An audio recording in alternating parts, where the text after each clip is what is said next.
Зәйеф уклары, әлеге басма шәһәр һәм районыбызда яшәүчеләрнең һәрберсенә таныш. 85 еллык тарихы булган газета әле дә күпләрнең яраткан басмасы булып кала. Без үзебезнең гаилә белән һәр елны яздырып киләбез.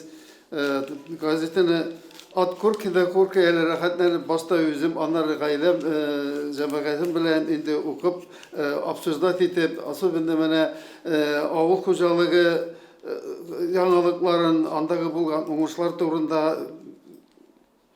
кызыксынып, яратып, шатланып укыйбыз. Укучының игътибарын җәлеп итү өчен кечкенә коллектив хезмәткәрләре һәр даим үз эшен яратып, тырышып башкара. Укучылар безнең этәргечебез, алар мактый да, тәнкыйтьли дә белә. Бу бәйләнеш үз чиратында безгә газета битләрендә яңа темаларны яктыртырга ярдәм итә, ди журналистлар. Басма матбугатка конкуренция көчле булган бу заманда без инде газетабызны укучыларның игътибарын җәлеп итәрдәй темаларны киңрәк яктыртырга тырышабыз.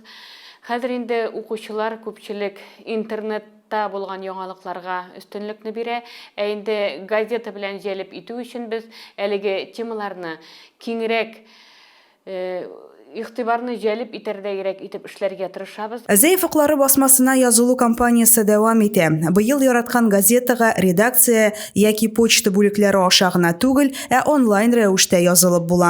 Моның өчен tatmedia.ru порталына керергә кирәк. Подписка бүлегендә район газеталары арасында зәйеф укларын сайлап, язылу тамгасына басабыз. Анкетада үзегезгә уңайлы булган алу усулын, язылу айларын билгелибез. Берничә хәрәкәт һәм яраткан басма сезнең кулыгызда. Күбесе хәзер газетаны аласы килми, яздырасы килми.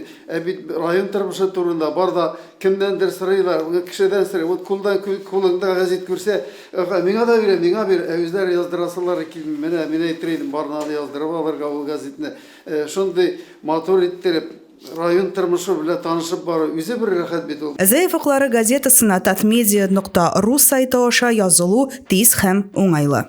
Эльмира Шабрина, Юлия Казамарова, Татарстан хәбәрләре.